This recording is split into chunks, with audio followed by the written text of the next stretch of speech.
My name is Anna. I am 25 years old and work as an architect. While handling my duties at a local architectural firm, I spend my days off relaxing by reading books. My childhood was unimaginably tumultuous, a stark contrast to my current peaceful life. The person who brought me happiness was not my biological parents, but my aunt, who is always cheerful and overflowing with love, 12 years older than me. Today, I want to talk about precious memories with her. As a child, I was treated coldly by my strict parents, especially noticeable in the first grade. Making such a simple mistake. Don't you think it's embarrassing not to get a perfect score on a first grader's test? They scolded, and all I could say was, "I'm sorry." Why did such a child come from us? My mother would say disappointedly. Their sighs were painfully heart-wrenching. Failing to meet their harsh expectations, I was a mix of frustration and sadness. I was born into a doctor's family in a posh residential area of a provincial city, with a doctor father and a nurse mother. From my early childhood, I was sent to private schools, expecting to become a doctor. However, contrary to the expectations of my family and friends, my academic performance was mediocre, and reaching the top ranks was challenging. Right after starting school, I felt unwanted by my parents and was constantly irritated by them. Despite this, I studied alone for long hours at home and at cram schools after returning home, striving to gain my parents' approval. On the other hand, my sister, 1 year younger than me, Doris, was exceptionally gifted academically. Even as a kindergarten student, she was learning advanced material that surpassed mine. This meant that if we took the same tests, she would perform better. Naturally, my parents were captivated by the high-achieving Doris, spending most of their time and resources on her, which led to me being forced to quit cram school before the second grade. Being abandoned by my parents was a shock, and I immersed myself in solitary study in an attempt to improve. Despite these efforts, my parents only saw me as not only poor in studies but also a gloomy and reclusive person. However, the bond between us sisters was strong, and Doris always adored me. This was certainly reassuring, but my self-loathing from feeling inferior to my sister never disappeared. As I progressed to the second grade and my sister Doris entered school, the unfair treatment became even more severe. On holidays, to broaden her education, my parents often took only Doris to theaters and museums in the city center. I was told, giving pearls to pigs who don't appreciate their value is a waste, and I was forced to stay home alone until dinner. Doris, always wearing a guilty expression, seemed to want to say something to our parents but never spoke up. I spent my time alone at home, continuously crying to the cheerful voices of other families I could hear outside. Feeling unintelligent, I believed neither my father nor my mother cared about me. Having thought parental love was everything, I continually blamed myself. Then one day, my parents decided to take only Doris on an overnight trip to a distant museum, likely thinking they couldn't leave me alone for 2 days. On the morning of the trip, I was hurriedly woken up and taken to an old apartment in the next town. There my father, with a displeased look, rang the doorbell, and a disheveled blonde woman opened the door. It was Carole, my father's much younger sister, and my aunt. After a brief conversation, my father returned to the car without even a glance at me. Holding a large bag and left behind, a sleepy Carole said, "Come," and gesturing with her chin towards the room. I hadn't interacted much with Carole, having only spoken to her a few times as we weren't very close. My father had repeatedly warned me, "Stay away from Carole, she's from the lower class and barely finished middle school." Indeed, Carole's first impression was a bit suspicious with her pudding-like blonde hair and gray sweatshirt. Yet, while apprehensive about being left in her care, I sat on the thin cushion in the living room. Feeling uneasy, I was suddenly greeted by the comforting smell of food. Along with it, Carole appeared, holding a tray with clam chowder and scones. "Didn't have breakfast, did you?" she asked, to which I cautiously replied while sipping the clam chowder, "No, thank you." The rich broth slowly spread through my mouth. Delicious. Right? Clam chowder is the best for breakfast, Carole laughed. Carol's warm smile and the clam chowder eased my tension. Over the next 2 days, Carol took great care of me. The stews and risotto she made were delicious, and I ate without any reservations. While she watched over me, she would smile and ask, "Want some more?" as she offered additional servings. Furthermore, Carol took me to the zoo and genuinely enjoyed showing me around, pointing out, "Look at that gorilla. Isn't it cool?" That day at the zoo was truly enjoyable. From then on, whenever my family went on trips, I was always left in her care. Carol always welcomed me warmly. Gradually, I came to trust her and was genuinely drawn to her warm personality. Carol often said, "I always wanted a little sister like you," and treated me with great care. However, while my parents continued to leave me with her, they spoke ill of her. I heard that Carol had troubles during middle school and did not go on to high school. According to my father, she ended up in a bottom-tier job and barely made a living. "If you don't want to end up like her, don't slack off in your studies," my father would say half-jokingly when he was drunk. I had always believed my father's words as absolute, but I found it hard to accept his assessment of Carol. She was skilled in cooking and a very good person. I could not understand why she was spoken of so negatively. The difference in how my parents treated my sister and me worsened day by day. By the time I was in 3rd grade, I was given only the bare minimum of clothes and food, barely avoiding a report to Child Protective Services. Although my parents were known as local dignitaries, outsiders would never imagine they were capable of such behavior. When I focused on studying, I was told, "You're a nuisance if you don't leave the room, so get out," and was chased outside. Whether I studied or not, the situation was harsh. I wasn't allowed to return home until dusk, and without any trustworthy friends or adults, I had to spend my time learning in parks or libraries. However, on weekends, Carol warmly welcomed me. Carol was the only one who cared about my health. One day, as I was eating the fluffy omelet she had made, Carol suddenly made a proposal. "Anna, would you like to live with me?" she asked. As I sat stunned, she gently stroked my head with her cold hand. "If you feel life at home is hard, think of me as a parent. We'll eat together every day, sleep side by side, and even go to the zoo sometimes," she said. Could such a dreamlike proposal be real? Just hearing it felt surreal. "But you might not want a dumb parent like me," she laughed self-deprecatingly. I blurted out, "That's not true." Her proposal was incredibly appealing. However, I questioned whether I could truly wish for such a thing. Carol was still unmarried, and I worried that living with me might burden her.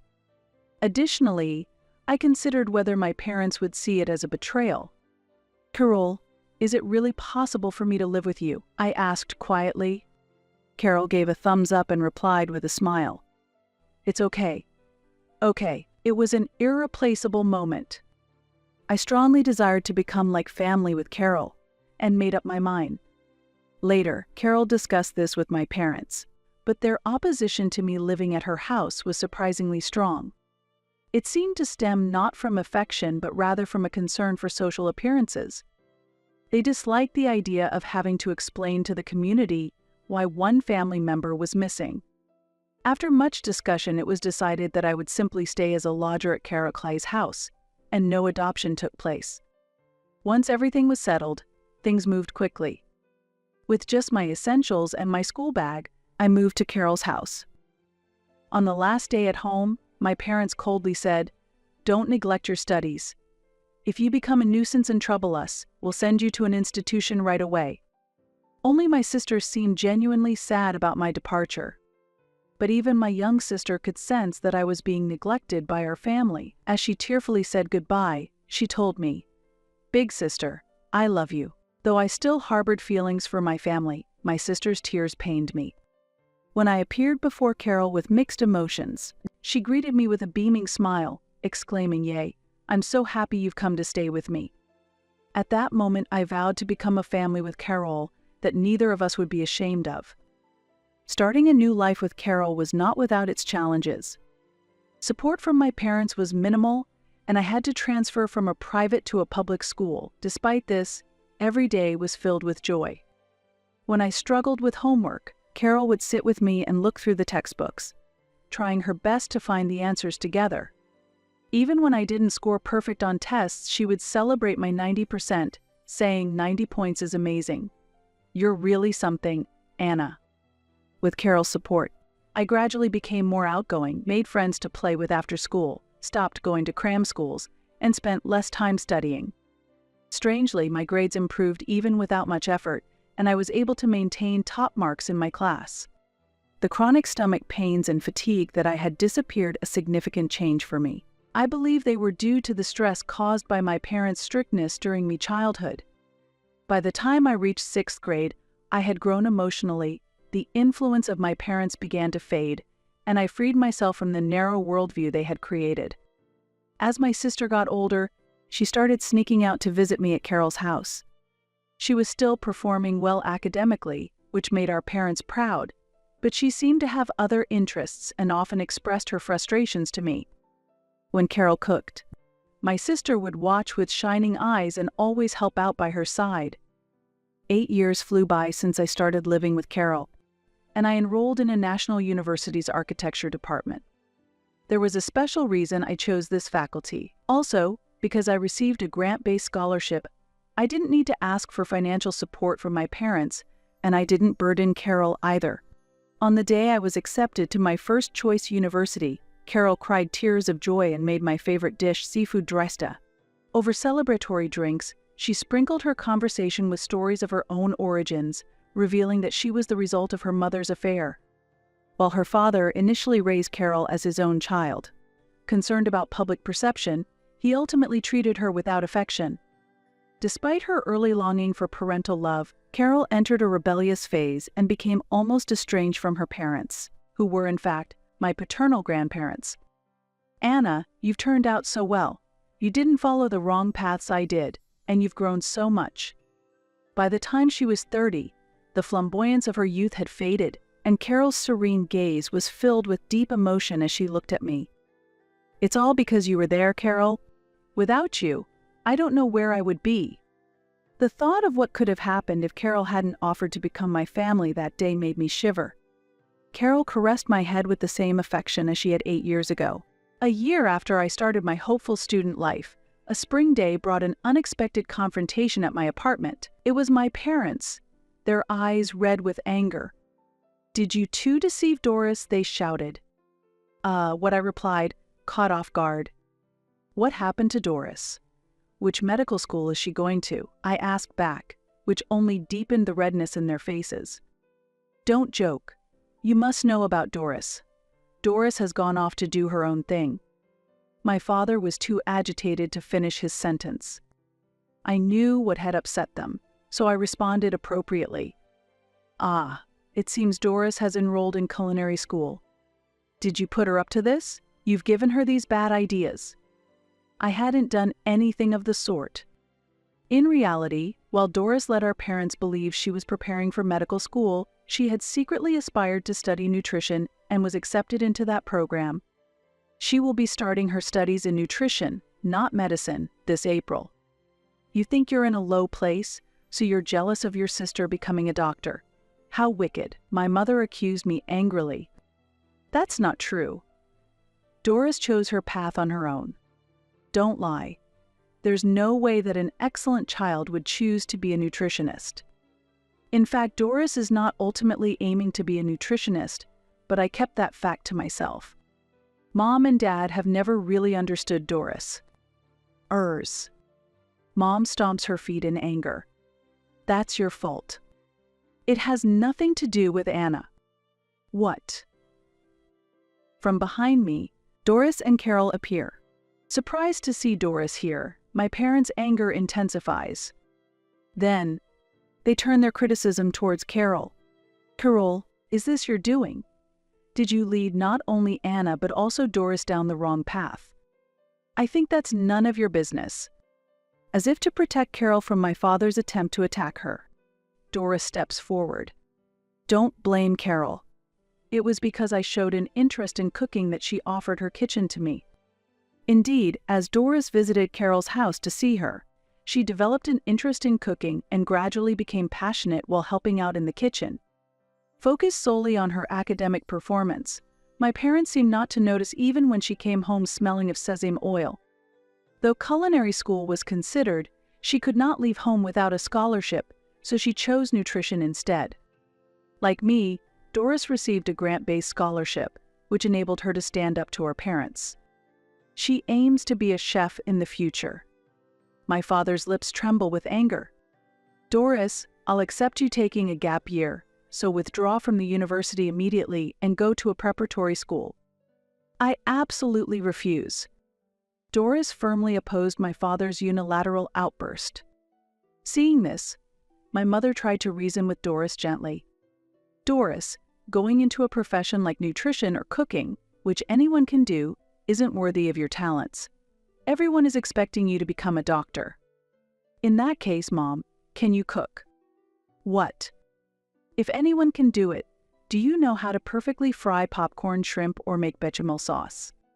Well, It was clear that my mother was not skilled in the kitchen. She had always relied on deli foods and delivered meals to get by. As a result, Doris and I were completely enchanted by Carol's home cooking. While my mother was at a loss for words, Doris laughed coldly. It's really ironic to live relying on the help of others to cook for you, and then look down on chefs. Well, instead of forcing me to become a doctor, it would be better to give my place to someone who truly desires to be one. It would contribute more to helping others. That's just an excuse. Mom, Dad, don't you know? Actually, my sister is far more talented than I am. What? My parents stood with their mouths agape. There's no way that's true.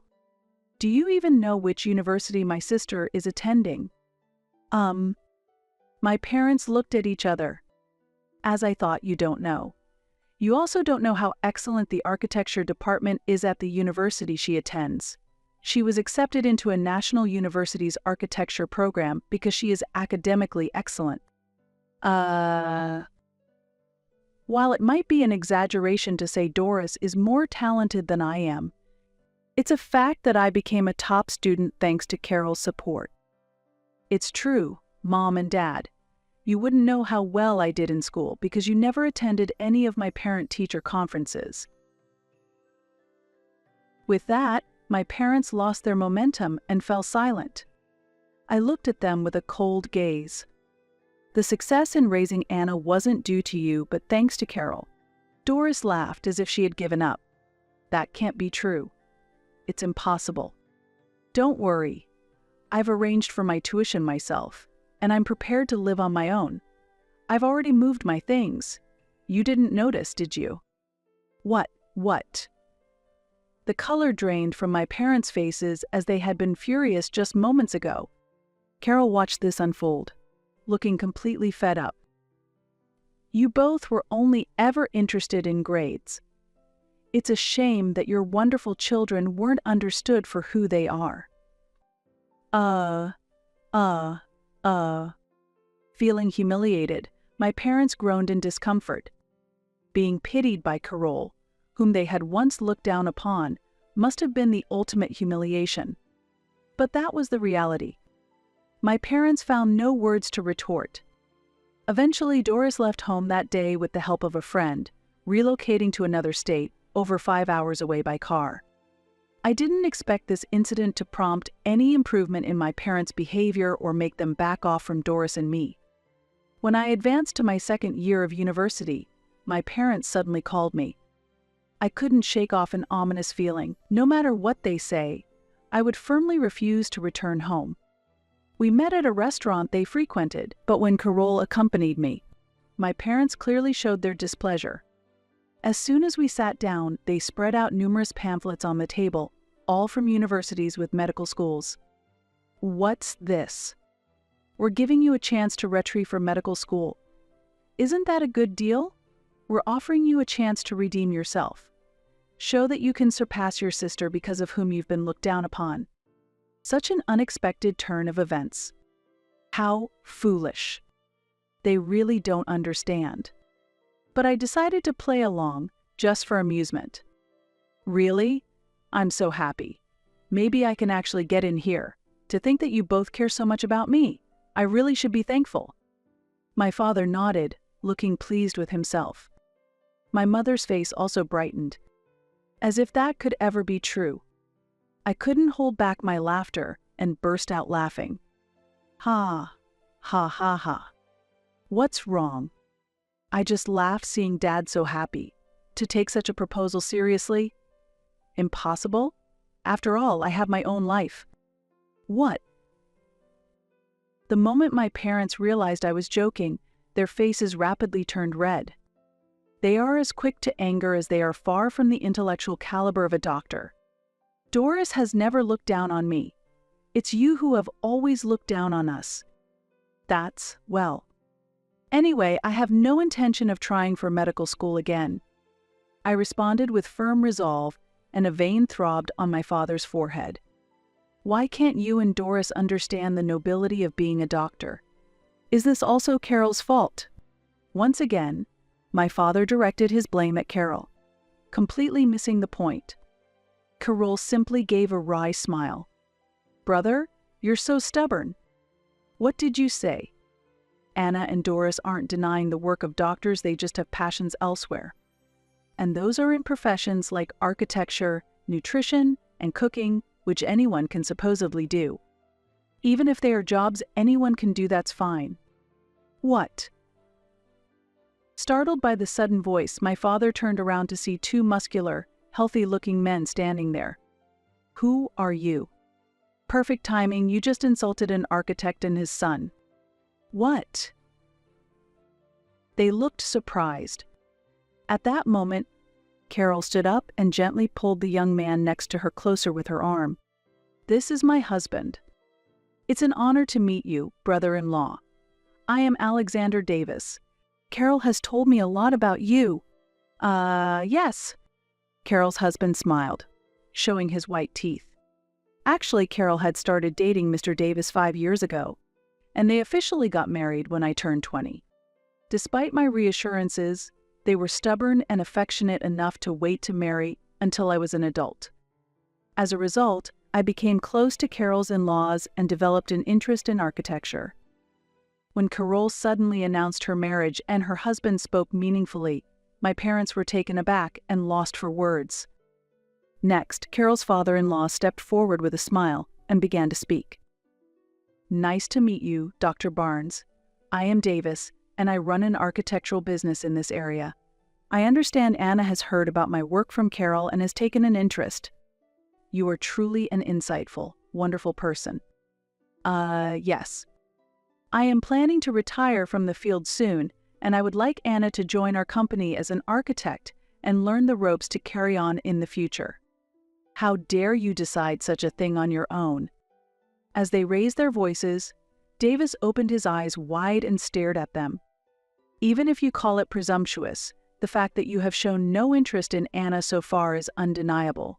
Trying to manipulate Anna after her sister has left the house is quite reprehensible, don't you think? How rude. How much do you think outsiders understand about us?" Indeed, that's true.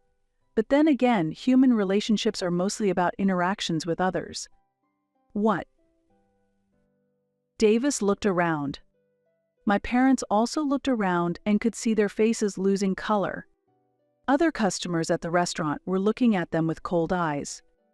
Raising one's voice inevitably attracts attention. Everyone is disappointed. We never thought Dr. Barnes, whom we've respected for so long, could look down on others like this. That's not true. As my father trembled, his favorite dish was served. The chef of the restaurant brought it over. "Dr. Barnes, I'm sorry. It must be difficult for you to eat food prepared by us ordinary workers. You no longer need to endure it. Unfortunately, this marks the end of our relationship with you. I will communicate the same to other restaurants." Wait, that's not what I meant. "We feel it is not appropriate for people who can be replaced to use your clinic, so we will no longer visit. I will inform my acquaintances of this as well." What? All eyes in the restaurant were on my parents. Unable to withstand the pressure, they left the restaurant in a hurry, leaving their food and pamphlets behind. Since that incident, my parents no longer pressured me to pursue a medical degree. After some time, they approached me pleading, "We want to clear up everyone's misunderstandings." It seems the incident at the restaurant led to a significant decrease in their patients. The hospital was originally established a long time ago and had many regular elderly patients who overlapped with the clientele of a similarly long-standing restaurant. Due to word of mouth among the local elderly, a reputation spread that the hospital has the worst doctors who disregard their patients, and patients began moving to a newly opened hospital near the station. The doctors at the new hospital were not only skilled but also personable, and not a single patient returned to the hospital my father runs. In a short period, the management deteriorated, stress built up, and my father lashed out at the staff, resulting in nurses and administrative workers resigning one after another. This further fueled rumors that the hospital has an ethical problem with its doctors, leading to a continuous decrease in both staff and patients. Operating the hospital had become a financial burden. My parents believed that if I could clear up the misunderstandings, everyone would return, but once a bad reputation is spread, it is not easily erased. In fact, most of the reputation was based on truth, so there was no need for correction. However, some exaggerated stories also existed. For example, there's a story about my father standing up in a restaurant and yelling, "This incompetent chef," and demanding an apology from the chef. Though this isn't true, I strangely have a memory as if I had witnessed such a scene. Eventually, the family-run hospital had to close, and there were voices of blame from relatives. Unable to bear the humiliation, my parents sold our proud family home and started a reclusive life in the countryside. 5 years have passed, and I have successfully built my career as an architect, working for the architectural firm run by Carol's in-laws. While I still have a way to go compared to the top designers, I am diligently working every day to achieve my dream. That dream is to design the diner operated by Doris and Carol. Additionally, Doris and I hope to open this place once a week to the local children. Just as Carol saved us, we want to give back to the children. This is a deep wish and lifelong vow for us sisters. Supported by Carol and colleagues who share this dream, I am living a fulfilling life every day. The baby is super cute, isn't it? My husband said to me during our visit to the obstetrics and gynecology clinic for a friend's baby shower. Absolutely. The baby looks just like you. Why would the baby look like me? He quickly retorted, and Odessa also laughed and said, "Don't say weird things." The two of them still hadn't realized they were being suspected. I handed them a beautifully wrapped envelope. As soon as they checked the contents, they were so shocked that they couldn't move, their mouths agape. Another person threw a question at them in this difficult situation. The hospital room had already turned into complete chaos. My name is Alicia Johnson. I am a 28-year-old executive secretary at a local company, and my husband, Elliot, is the son of its president and its future president. From the outside, it might seem enviable to marry the future president and to be an executive secretary.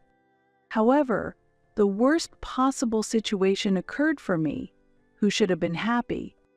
I have a lifelong friend named Odessa. It might sound exaggerated to call someone a lifelong best friend, but in fact, our parents have been best friends since their college days. We are the same age and lived nearby, so we were together from kindergarten through high school. Odessa went to a university in New York, hence we were separated by some distance, but we still kept in touch.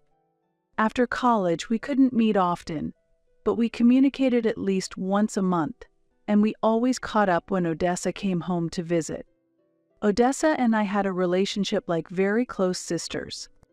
When I started dating Elliot, I consulted with Odessa, and when we decided to get married, Odessa was as happy for me as if it were her own happiness.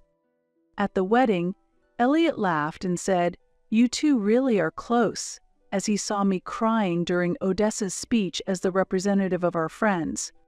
Supported by my loving husband and dear friend, I was filled with happiness. However, A shadow slowly began to cast over my happiness after marriage. The reason was that I couldn't get pregnant. Before I knew it, 2 years had passed since we got married. Some might think it's only been 2 years, but as someone who desired children, I was actively learning about fertility. Before we got married, Elliot and I had undergone a bridal check to confirm there were no issues. Should I get a fertility test and start treatment? I wondered. Elliot encouraged me. There was no issue during our bridal check, and worrying might just add stress. We're happy together, even without children. It's better to relax and enjoy our time together.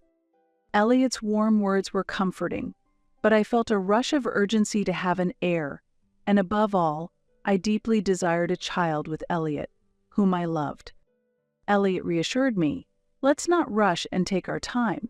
But feeling anxious, I decided to seek advice from Odessa. Odessa had lived in New York before but had returned to our hometown shortly after our wedding.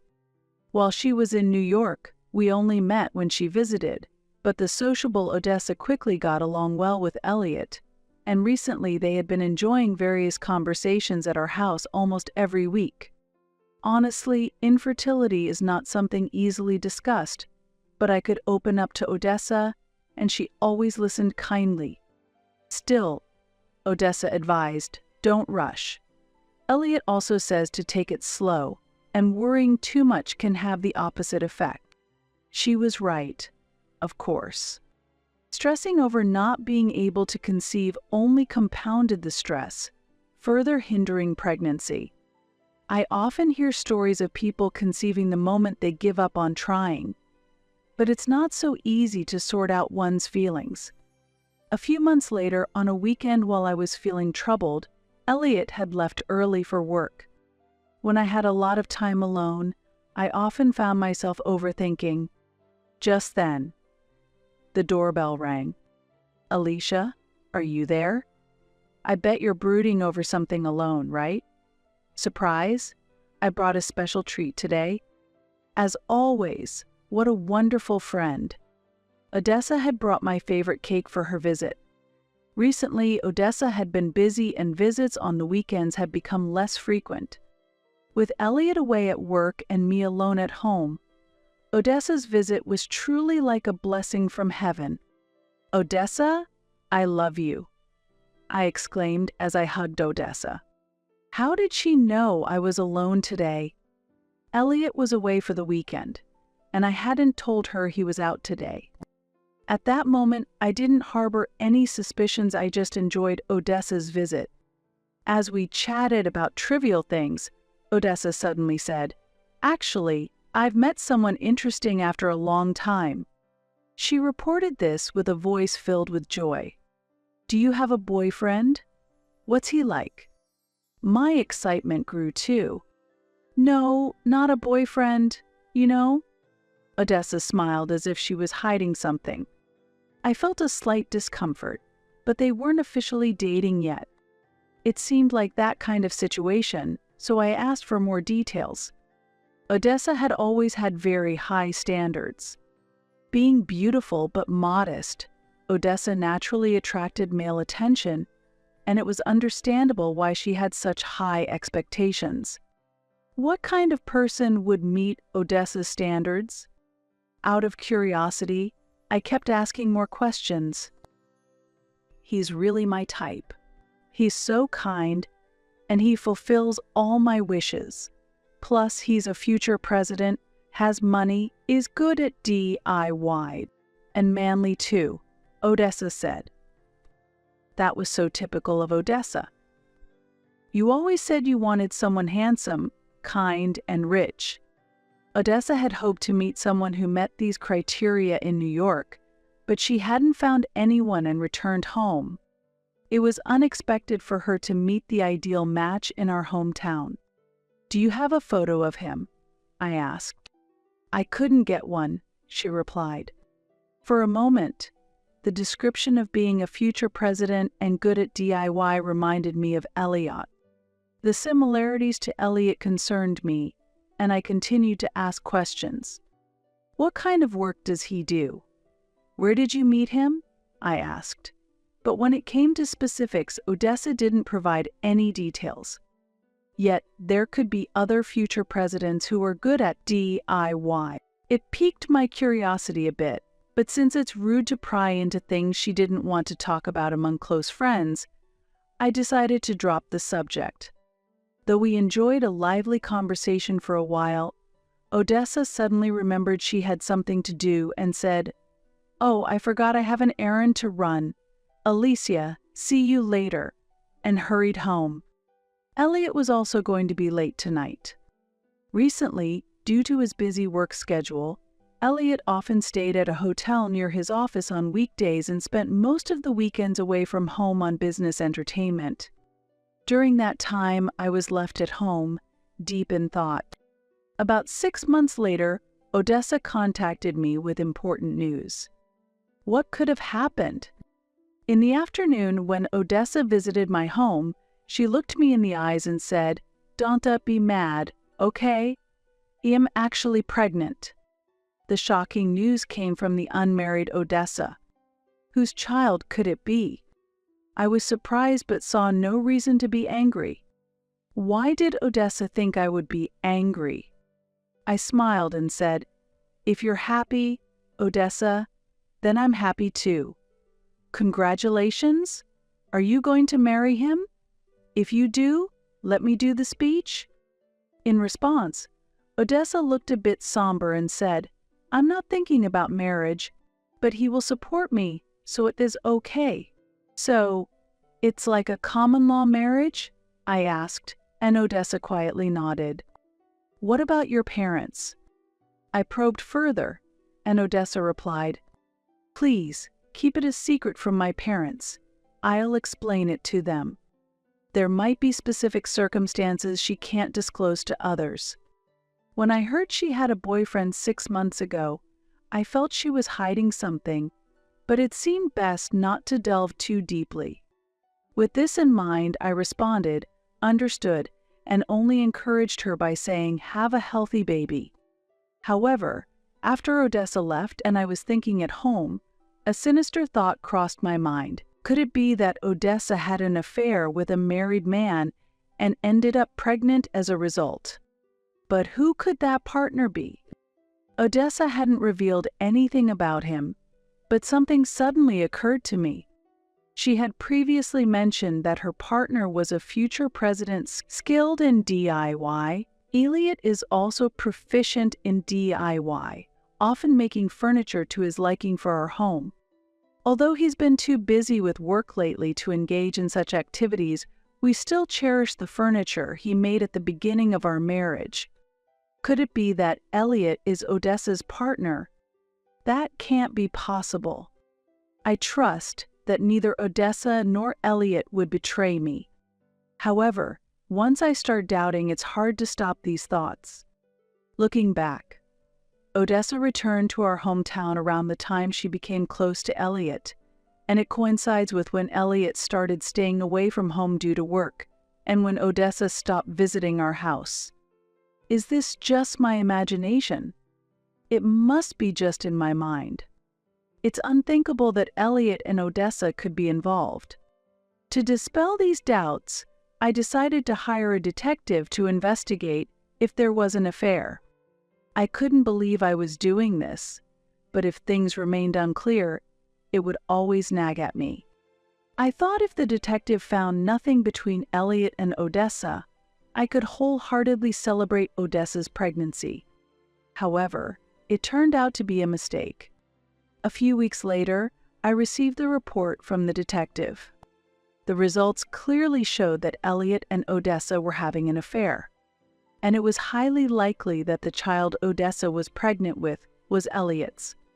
Faced with the detective's report and decisive photographic evidence, I was at a loss for words.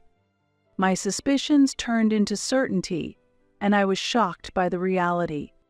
The pain of being betrayed by my beloved husband and best friend soon turned into anger, and I thought I could never forgive them.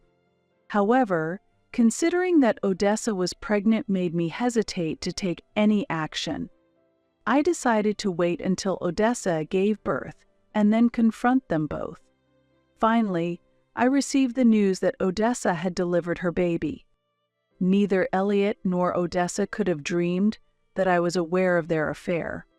Upon receiving the happy news of the birth from Odessa, I began planning a congratulatory visit.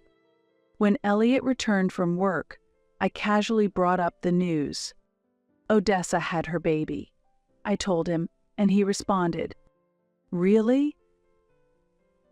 That's wonderful." Despite the fact that I hadn't told Elliot about Odessa's pregnancy, he reacted as if he already knew, surprisingly calm. "Did you know Odessa was pregnant?" I asked. No, what are you talking about?" he replied, but his reaction was clearly flustered. I decided to leave that conversation there and suggested, "Let us go congratulate her this weekend. Will you come with me?" "Me too?" Elliot asked. "Yes, it has been a while. Both you and Odessa have been busy, and it has been almost a year since you saw each other," I said. "Oh, right. It has been that long already." Elliot's expression changed, and his eyes darted around. They say people often look up to the right when they lie, so maybe I could enjoy watching his reactions a little longer. But if anything more comes to light, it might make all my efforts futile. Then the day of the celebration arrived. I took Elliot with me to the maternity ward where Odessa was admitted. "Odessa, congratulations for real," I said. "Alicia, thank you," Odessa responded. In the hospital room, Elliot, who had been fidgeting behind us, also joined in. "Odessa, it has been a while. Congratulations." "Ah, thank you, Elliot." Their interaction was awkward to the point of seeming forced, as if they were acting. In the hospital's newborn room, we were informed that a healthy boy had been born. The three of us went to the room, and Odessa proudly pointed out her baby. "There, the third baby from the right. He's still so tiny," Odessa said. The baby was facing us, and his face was clearly visible. Every baby is adorable, but this child was born from an affair. Thinking about what his life might become, it pained my heart. Should I step back silently, doing nothing, or should I take some action? However, if I do nothing, nothing will change between these two. As unfortunate as it is for this baby, a proper resolution is necessary. When we returned to Odessa's room, her parents were there for a visit.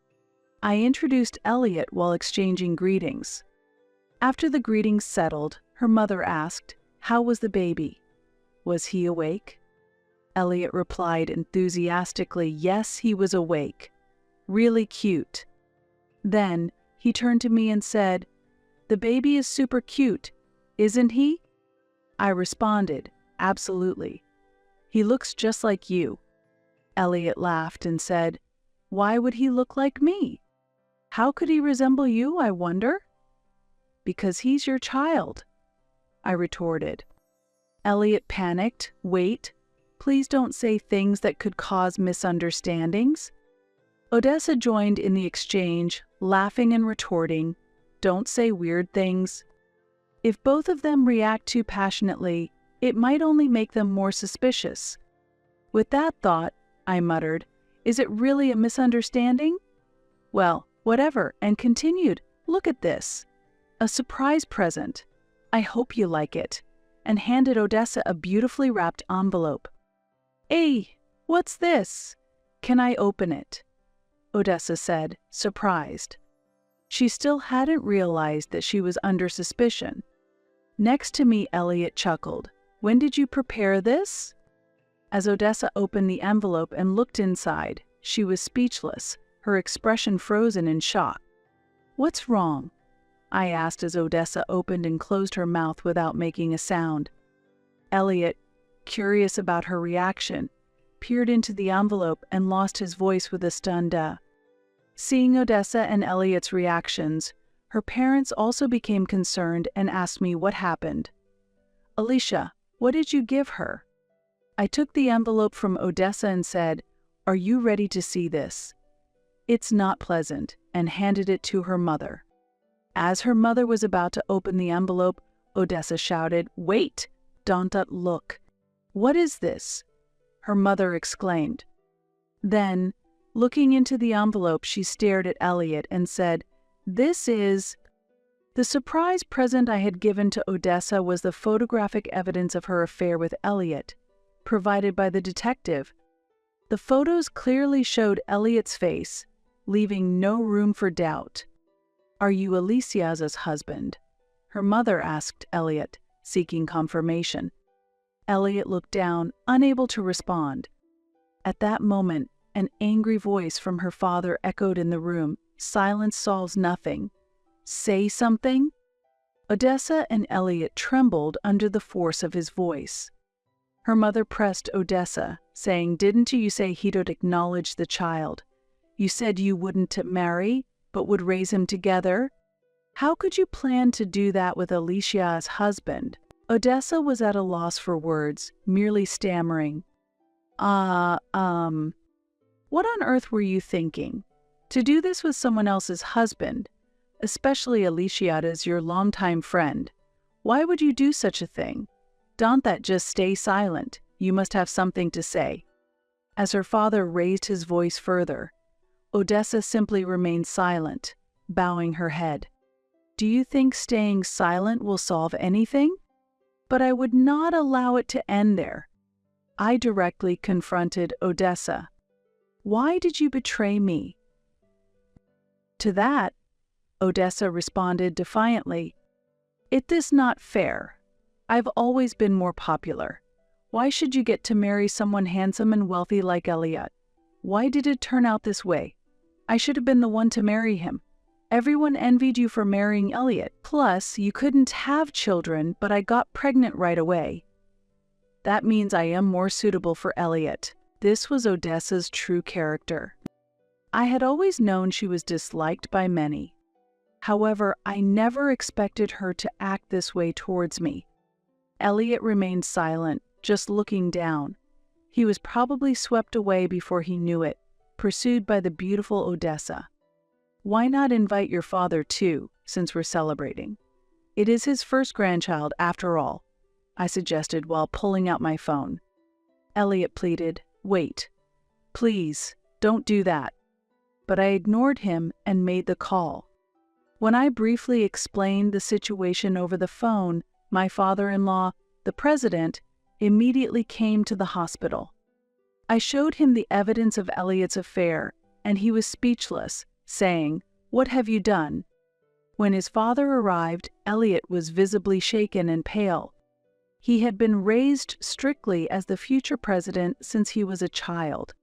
The president, his father, was the person Elliot feared the most. His father, who always valued honesty, was furious at Elliot's actions and shouted, "Do you understand what you've done? Someone who behaves like this cannot be my son. Never show your face to me again." Elliot, who had been silent, pleaded tremblingly, "Please wait. It was just a moment of weakness. I succumbed to temptation. I swear it won't happen again. Please forgive me." However, his father snapped, "You're apologizing to the wrong person." Then Elliot turned to me and begged, "I am truly sorry. My heart belongs only to you, Alicia. Really. I want us to start over." It was all too convenient. As I watched coldly, Odessa exclaimed, "Wait, why am I being made out to be the villain? This is mutual, and to say it was just a moment of weakness is terrible. Didn't you tell me Odessa is the best?" "Lies. I never said that. I love only Alicia," Elliot retorted. At that moment, the blame game between Odessa and Elliot intensified, and the atmosphere turned hostile. "I've had enough. Be quiet," Elliot's father shouted, and both were too frightened to move. "Elliot, you are leaving the company. I cannot allow you to take over this company. From now on, you must make your own way in life," Elliot's father declared. Following his declaration, Odessa's father also spoke gravely. "Odessa, I can't support you anymore. Leave the house." Upon receiving this disownment from her parents, both were completely isolated. Disgusted by the scene, I declared to them, "I will file for divorce and take my share of the property. After that, you two can be happy together." However, Elliot desperately pleaded, "Wait, Alicia. Forgive me, let this start over, shall we?" "No. Every time I see you, I'm reminded of both of you. Never appear before me again. If I am cornered, I will call the police." "Father-in-law, that's acceptable, right?" I asked him for confirmation. He immediately responded, "Of course. Please proceed as you wish, Alicia. I am truly sorry." Hearing this, I pulled out the divorce papers right there and made the sobbing Elliot sign them. Afterwards, I bid my farewell to Odessa's parents and left the hospital room alone. The divorce was completed without issue, and Elliot paid me a lump sum for the property division. Ultimately, the conflict between Odessa and Elliot escalated from an argument in the hospital room to a fierce quarrel, and despite having a child, they ended up separating. Presumably, Odessa decided to cut ties with Elliot because he lost his position as the future president. The child was ultimately taken in by Odessa's parents, and both economically distressed and driven out of their home, Odessa and Elliot exhausted their savings paying alimony and are now desperately working to make ends meet. I also contemplated resigning, but Elliot's father told me, "If you don't mind, I would like you to continue working with me," and ultimately, I continued as his secretary. While some in the office gossip, the majority of my colleagues encourage me, saying life is still ahead, and have started reaching out to foster new connections. I never imagined I would lose both my husband and best friend at the same time, but life is filled with unpredictable events. I will continue to walk the righteous path and live with integrity.